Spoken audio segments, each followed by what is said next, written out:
এই সিংহের বাচ্চাটি গিরগিটিকে দেখছিল। তখনই হঠাৎ পাহাড় থেকে কিছু শব্দ আসতে থাকে। বাচ্চা ভয় পেয়ে যায় আর আশেপাশে দেখতে থাকে। তখনই তার নজর ওই পাহাড়ের দিকে পড়ে, যেখান থেকে অনেকগুলো জঙ্গলি গরু দৌড়ে তার দিকে আসছিল। মনে হয় যেন আকাশ ফেটে গেছে। বাচ্চা ঘাবড়ে যায় আর ভয়ে সেখান থেকে পালাতে থাকে। আসলে এসব তার চাচার প্ল্যান ছিল, যেটা এই হায়নারা পরিচালনা করছিল। বাচ্চা এই প্ল্যানে পুরোপুরি ফেসে গিয়েছিল আর সেও এই ভিড়ের সাথে দৌড়াতে থাকে। কিন্তু এই ভিড়ের মধ্যে বেশি সময় দৌড়ানো তার জন্য ঠিক ছিল না, কারণ সে যে কোনো সময় এই বড় ভিড়ের নিচে পড়ে যেতে পারত। এই কারণে বাচ্চা একটি ছোট পাথরের নিচে গিয়ে লুকিয়ে পড়ে।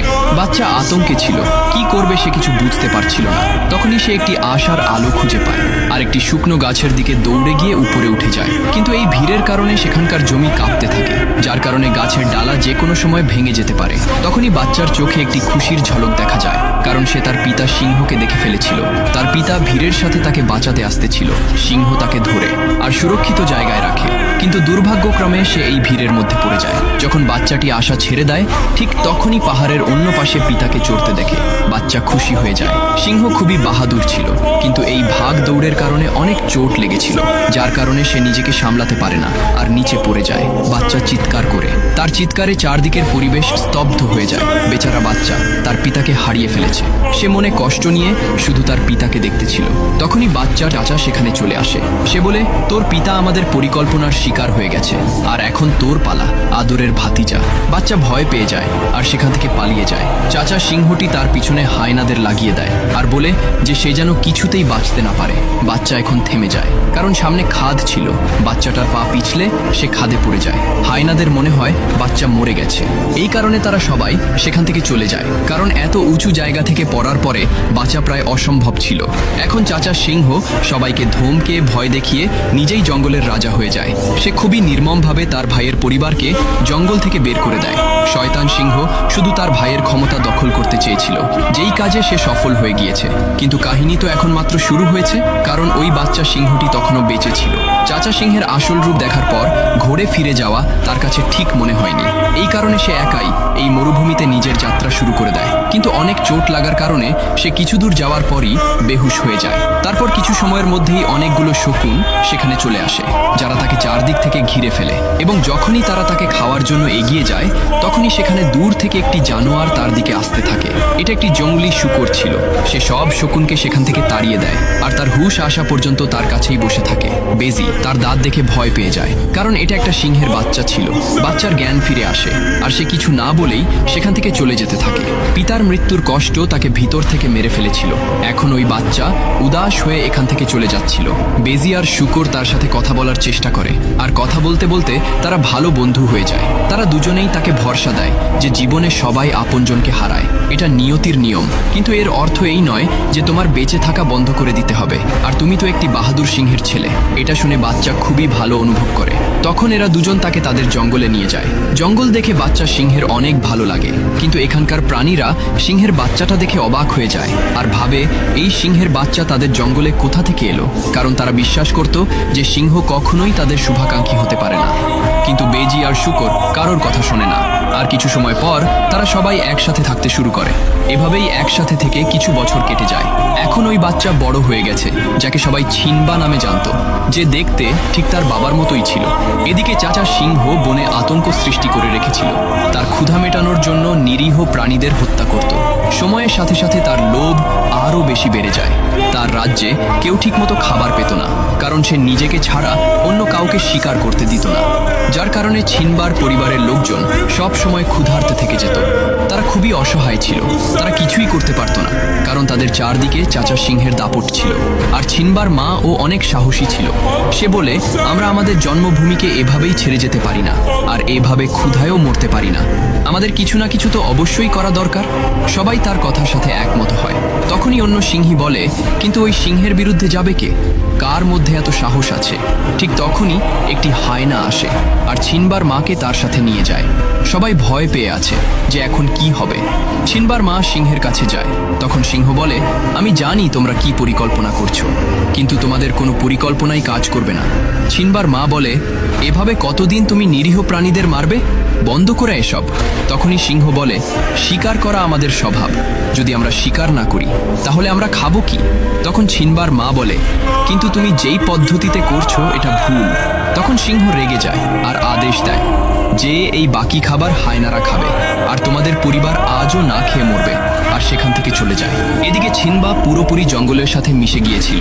সে তার পরিবারকে ভুলেই গিয়েছিল, কিন্তু রাতের কালো অন্ধকারে সে তারার দিকে দেখতে দেখতে নিজের পিতাকে অবশ্যই স্মরণ করত আর উদাস হয়ে যেত, কারণ সে নিজেকে পিতার মৃত্যুর দোষী মনে করত।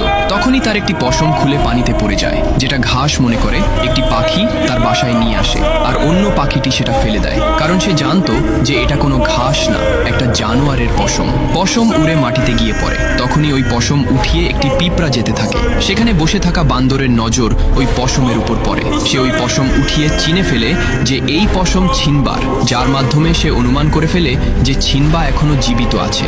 এই খবর তার জন্য আর পুরো জঙ্গলের জন্য একটি খুশির খবর ছিল।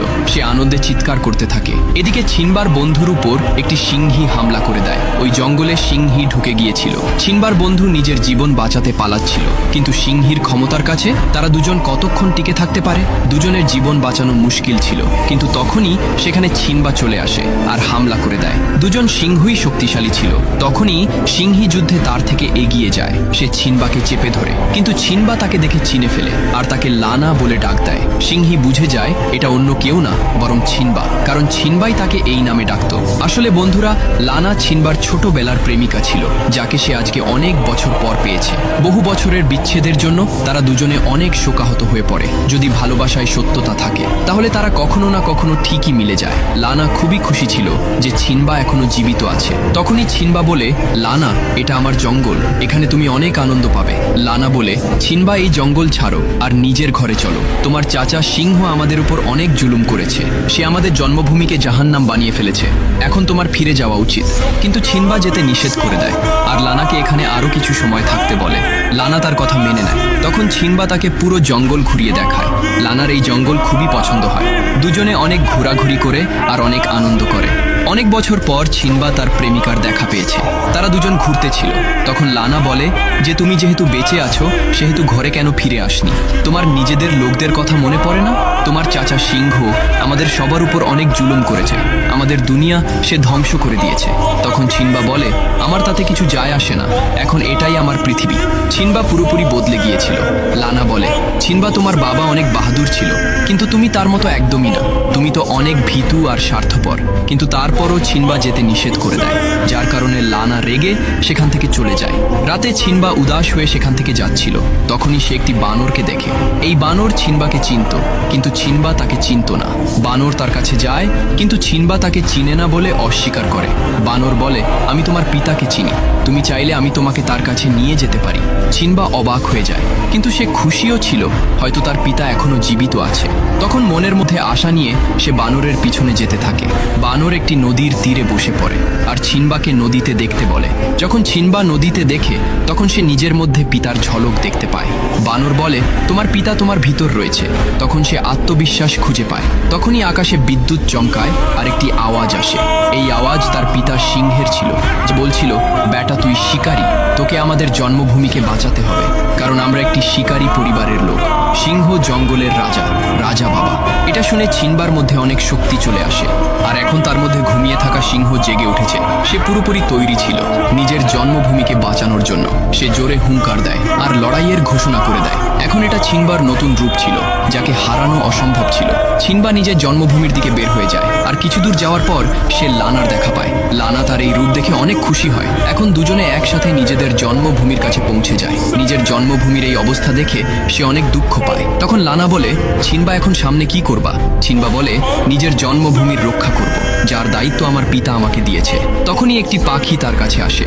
সে ছিনবার পরিবারের সদস্য ছিল। সে ছিনবাকে স্বাগত জানায়। কিছুক্ষণ পর ছিনবার বন্ধুরাও চলে আসে। তারা জানতো এই লড়াই সহজ হবে না, তারপরও তারা তার পাশে দাঁড়াতে চায়। ছিনবা তাদের বোঝায় যে এই পথে মৃত্যু আছে, তোমরা ফিরে যাও। তখন শুকর বলে, আমরা যতক্ষণ জীবিত আছি ততক্ষণ তোমার সাথে থাকবো। এই যুদ্ধে সব জানোয়ার ছিনবার সাথে কাঁধে কাঁধ মিলিয়ে দাঁড়িয়ে আছে। তখন ছিনবা সবাইকে তার সাথে নিয়ে সামনে এগিয়ে যায়, কিন্তু সামনে রাস্তায় কিছু হায়না খাবারের সন্ধানে ঘোরাঘুরি করছিল।